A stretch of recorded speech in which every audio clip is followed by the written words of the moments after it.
Réunion d'éminents spécialistes aujourd'hui. D'abord le docteur Rika Zaraï. Et Philippe, le docteur vous donne 20 sur 20 parce que je viens de trouver ici des cerises, des fraises sur la table de très bon goût. Je vois que mon enseignement, ça agit. Si vous aimez les fruits, on peut vous inviter pour des prunes. Moi, je vous invite toujours pour un bon repas, diététique et le bon gastronomique. repas, on en parlera tout à l'heure avec ces messieurs, mais je réserve ma réponse. Je réserve, parce que le pique-nique qu'on fait directement sur le gazon, moi j'hésite. Éminent spécialiste du comique cinématographique, un genre qui tente à se perdre, Gérard Jugnot.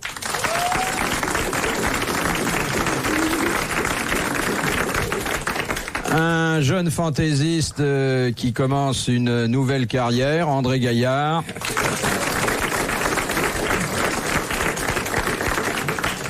Et l'homme qui revient d'une croisière culturelle, le docteur, et qui a pu jouer la comédie sur d'autres ondes que la nôtre, Jacques Martin.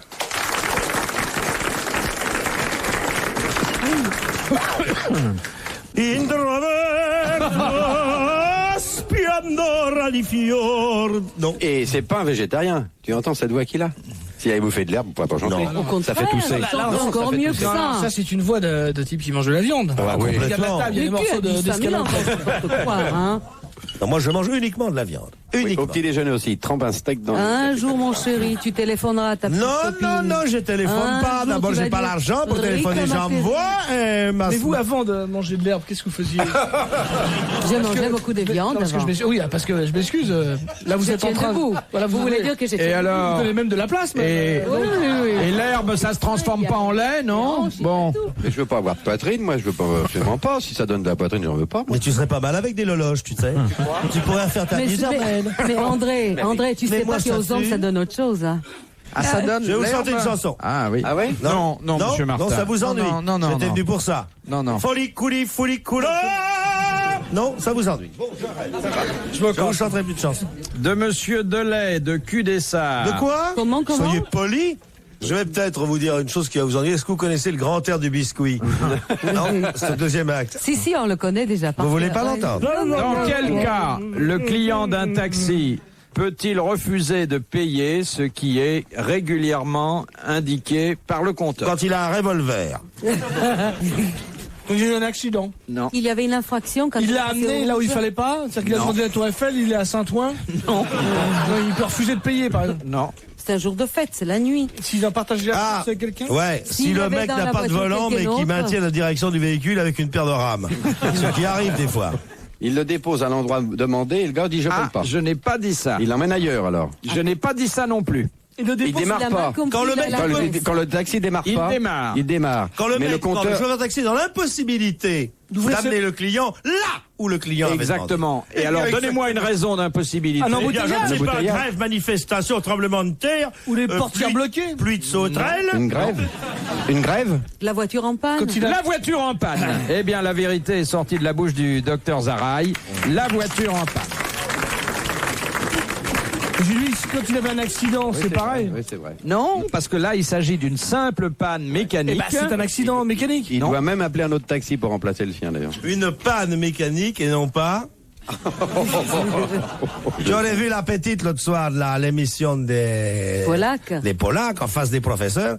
Alors le professeur dit Madame, ma spécialité, le cancer. Le cul dans l'eau. La spécialité, la syphose. Le cul dans l'eau. En 10 minutes, elle a foutu toute l'académie de médecine le cul dans l'eau.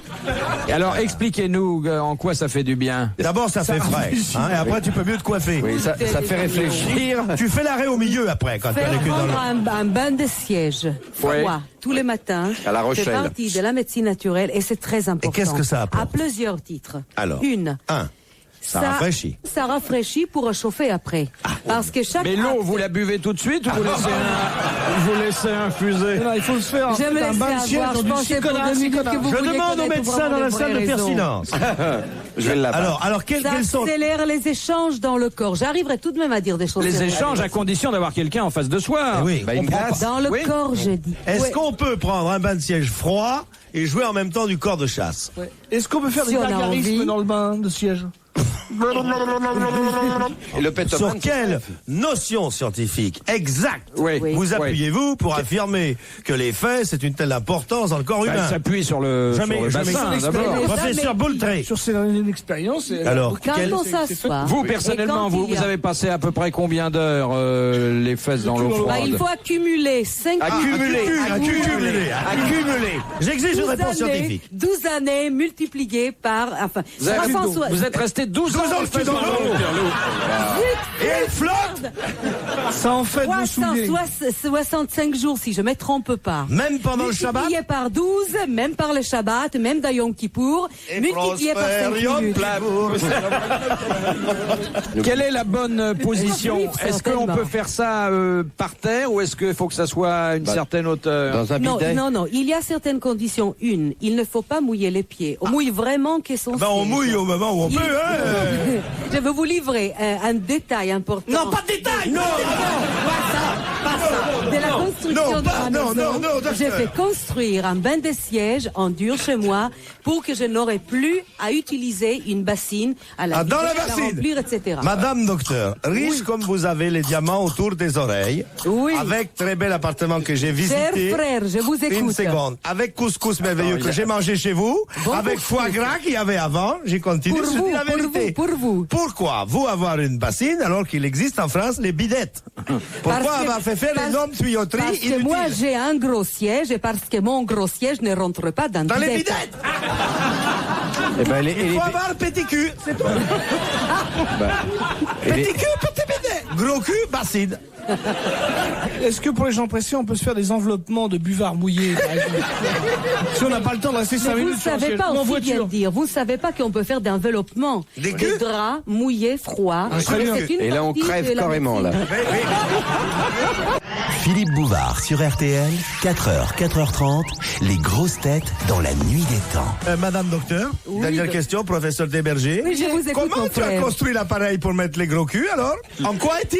Mais justement, si tu m'écoutes, je t'explique. Explique les gros tu vas prendre les bassines un à gros cul. évier, un grand évier, des grands restaurants. J'irai pas manger. Je vais pas manger chez toi si tu mets le cul dans l'évier. Il faut aller je vais pas. Tu achètes 3 gros. C'est pas caché, je veux pas, c'est pas caché. Vous arrivez chez Maxime, qu'est-ce que ce sera pour monsieur? Moi, un bain de siège, non.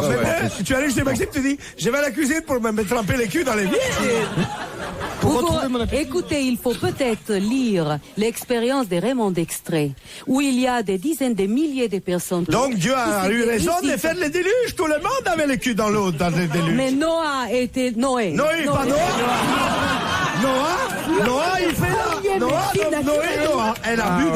Parce que Noah a dit en avant Arche l'autre jour à Roland Garros. Alors. Mais Noé était les premiers adeptes de la médecine naturelle. C'est vrai. Il a gagné en double. Dieu a envoyé de l'eau froide pour lui. Voilà, donc on en sait tout sur le cul, on arrête. Madame, je demande, est-ce qu'il faut après les bains sécher, poudrer, mettre un peu de rouge à lèvres? Est-ce que vous faites les cils? Non, mais il faut faire autre chose, frère. De toute façon, le plus facile, c'est la au milieu. On sèche avec les mains. Mais est-ce que... Attends, les docteurs, ils veulent poser question. Est-ce qu'on n'a pas un risque de flétrissement de la peau? Parce que quand vous baignez longtemps, vous avez les doigts qui... Les culs, oui, dans l'eau chaude, mais pas dans l'eau froide. Dans l'eau de mer. Ça fait des jolies fesses. Vous vous rendez pas compte? Mais je montre pas mon cul, moi. C'est intéressant, la médecine. Hein? Ah là, celle-là, oui. Je regrette de ne pas avoir poursuivi. C'est un entretien rafraîchissant. Mais attends, tu as dit une chose intéressante que j'ai retenue, j'ai écouté l'émission Polax. Tu as dit cul dans l'eau. Oui. Mais tu as dit cul seulement, tu n'as pas dit les restes. Si on met les restes dedans, qu'est-ce qui se passe? Mais est-ce que tu peux séparer entre les deux? Ah oui, moi je laisse toujours sur la table de nuit, ma femme ne touche pas. Mais moi... Je mets au coffre de l'hôtel. Cher frère, moi je connais que des hommes, ça suit. Ah non, tu as mal vu alors. Non, mon sexe fait chambre à part. J'ai gardé un berceau, je le mets le soir. Si jamais tu le mettrais dans l'eau froide, tu verrais les performances. Les performances, alors Philippe, là, je vous promets les Philippe, performances. tu veux tremper ton oiseau dans l'eau froide? C'est intéressant, j'aime la médecine. La médecine naturelle. Alors moi, je demanderais qu'on fasse une interpellation à la Chambre pour demander que tous les citoyens français... Ils se trempent le cul dans l'eau? Oui. Oui. Il y en a qui mettront du vin. Comme je les connais. Je les connais. Ils vont faire ça au Chirouble, au Beaujolais, à l'Anjou, au Muscadet. Tu les connais pas. L'eau, chez nous, on déteste l'eau. Oh, tu dirais tremper le cul dans le vin, là, il y aurait du monde. Docteur Junio, je crois que vous avez une question. Question intéressante. Non, je passe. J'adore rigoler, mais vous êtes idiot. Madame docteur, c'est très intéressant de savoir l'histoire de cul dans l'eau, n'est-ce pas? Absolument. C'est changement radical. Si on fait tomber votre bouquin dans l'eau, qu'est-ce qui se passe? Il mousse. Madame, est-ce que ça fait repousser les cheveux? Ça fait repousser les cheveux. Bon, les culs dans l'eau tout de suite. Bon. Mais c'est vrai ça, ça accélère la circulation. La question. Madame docteur, une dernière question. Si on trempe un nain dans le cul dans l'eau, est-ce qu'il grandit? Si on l'avait fait dans son enfance, oui. Fifi, pourquoi ta maman t'a pas trempé les fesses dans l'eau froide? Et si c'est de l'eau chaude, c'est foutu. Ah non, Tu rapetisses, là. On peut faire, mais c'est pas le même effet. Mais si on laisse les fesses trop longtemps dans l'eau froide, elles sont chauffent. elles chauffent. C'est comme la tête de veau ravigote, quoi. Il faut 3 quarts d'heure. Tu oublies pas la garniture si tu le fais à l'eau chaude, hein. T'as un laurier, une gousse d'ail, 2 oignons, un clou de girofle. Une sorte de bain-marie. Oui. Tous les matins, 5 minutes, je vais faire ça. Moi, je Mais vais le faire. pourquoi? Moi, je vais aussi. Je suis pas malade, remarque, mais... Non, mais ça évite justement des maladies après. Vous voulez pas venir le faire chez moi? On le fera Eh ensemble. ben oui, tiens. On se donne rendez-vous, ma belle Marie-Grand. Pour Oui. Oui, le docteur Junot me posait question. Dernière précision, est-ce qu'il faut changer l'eau?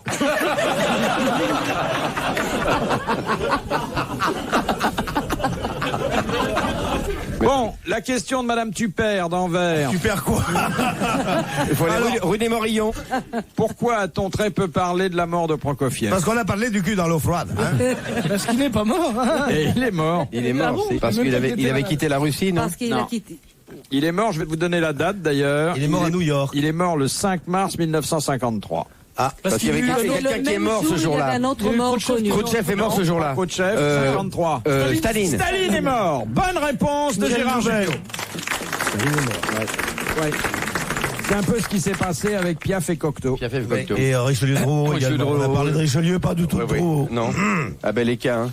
J'en reviens pas. Je vous vois dès demain matin faire l'essai. Trompette. Il faut retirer le pantalon. Ah, il faut retirer le pantalon. Ah ouais. Non. Et si on mène une combinaison de plongée? Parce que c'est comme ça que vous dormez. En homme grenouille. Alors vous faites l'affaire comment? Et Bouvard, il est obligé de retirer ses couches? Et Ramsès II retire ses bandes, alors tu pour te dire. Madame docteur, s'il vous plaît. Je vous écoute, Quand on met le cul dans l'eau glacée, n'est-ce pas?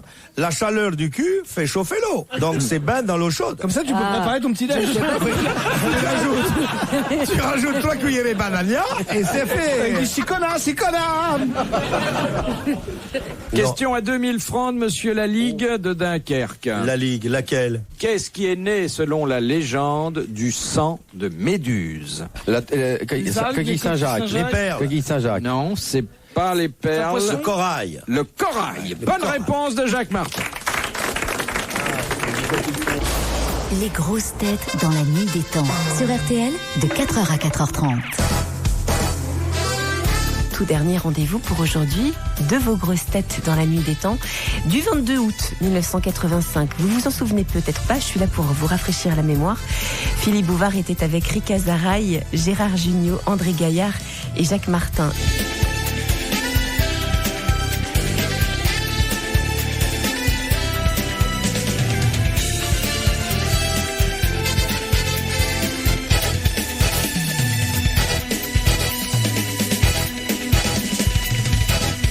Qu'est-ce que demande Monsieur Van der Meul de Rotterdam? La nationalisation française. Refusé. Refusé, on est assez nombreux. Non, nein, viel Arbeit, Schlausichen und de grosse Van der Meul dans le cul. Une de grosse catafouille de chômage in France et de Van der Meul heißt de Firma der Culte Rotterdam. Schlimm ist de fichte gut, dass de Notemployement in France est une pédasse und Brésilien dans les parcs de Boulogne qui tripotent la clic-clitoum de la bouvard, et ça complète. Une tronc, une pédale, c'est complet Boulogne. Maître, calmez-vous. Oui, calmez-vous, maître, calmez-vous. Pourquoi il parle avec un accent du Nord comme ça? Parce que...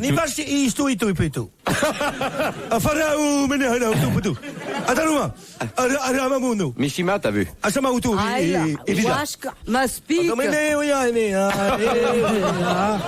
T'es sûr qu'ils t'ont refait que le nez? Le mec a laissé un ciseau à l'intérieur. Alors.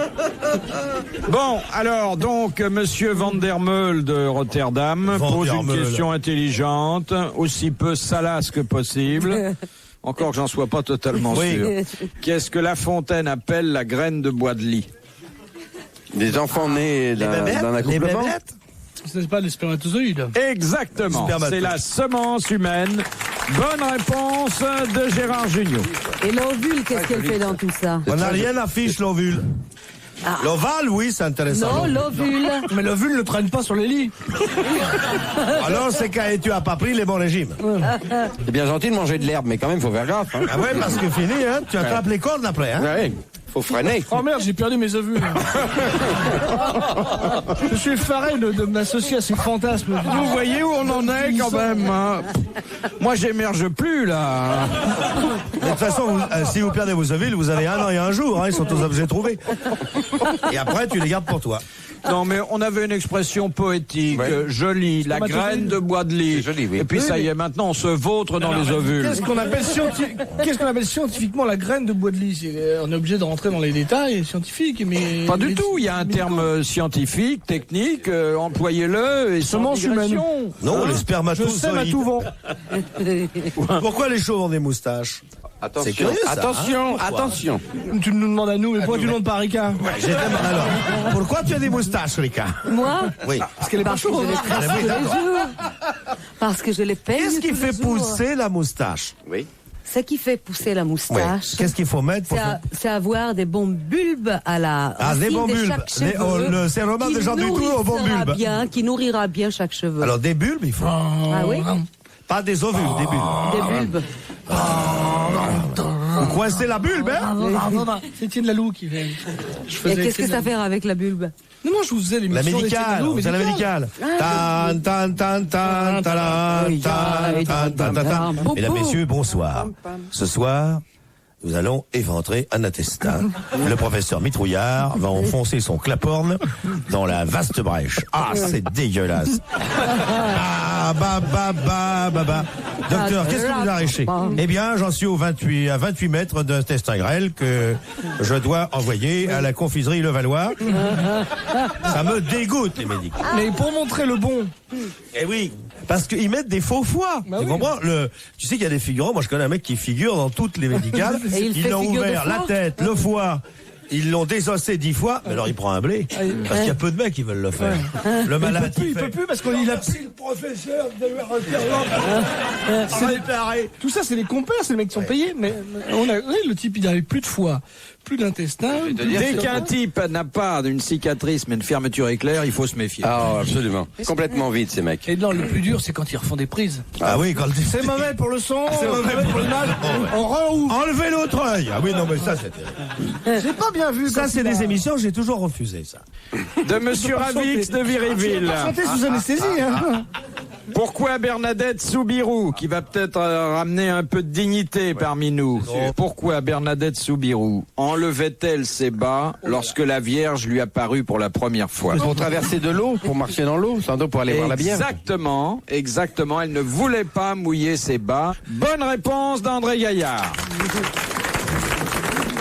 Et un peu de dignité, Bernadette Soubirous est un personnage estimable, pur. Est-ce qu'on a dit du mal de... Je connais le cousin de Bernadette Soubirous, qui est Paul Gutt. Et c'est vrai d'ailleurs, il l'a dit. Mais oui, il est venu ici récemment dans le Formol. Il a même écrit un livre et on se demande comment. Le bocal, il a écrit. Oui, le bocal. Et ça a été une personne tout à fait estimable. Ah, remarquable. Qui a fini, il faut quand même, alors si on parle sérieusement, qui a quand même fini dans un hospice. Ah oui? Oui, très jeune. D'aliéné? Oui, d'aliéné. Ah oui, elle très était... jeune. Oui, monsieur. Oui, parce qu'elle avait lu le livre des Arailles, elle disait tu mets les derrière dans la rivière glacée. Est-ce que tu connais l'histoire du petit garçon qui rentre dans la chambre de ses parents au moment où ceux-ci s'apprêtent à renouveler l'acte divin? Le petit garçon ouvre la porte et dit « Papa, je veux pas de petit frère !» Alors le lendemain, les parents se remettent au lit, se remettent en position, la douce, vous connaissez, dit à l'aumônière. Ah bon, chez les Kamasutra. Le petit garçon ouvre la porte et dit « Je veux pas de petit frère !» Alors le troisième jour, le père est énervé et dit à sa femme on se dépêche. Et le petit garçon ouvre la porte et dit « Je veux pas de chien non plus !» De Madame Larrivée d'Annecy, qu'en dit-on d'un liquide qu'il est spumeux? Quand il floconne, il gramouche. il gramouche. Il gramouche. Est-ce qu'il gramouche? Est-ce qu'il tublusse? Est-ce qu'il franjasse? Est-ce qu'il virliffe? Est-ce qu'il parlouffe? Est-ce qu'il chabadaffe? Est-ce qu'il grossit sponge-louffe? Il y a d'ailleurs des liquides spumeux qui sont très Le appréciés mercure, messieurs, il est par le spumeux. consommateur. Il y a de l'alcool dedans. Ah non, c'est comme l'anis, c'est qui se trouble quand on... Non, c'est pas ça. Non. Le Perrier, Il est moussant, moussant. Moussant. Il est couvert d'écume, la bière par exemple. Le champagne. Bonne réponse de Jacques Martin. Retrouvez les grosses têtes dans la nuit des temps à tout moment sur RTL.fr.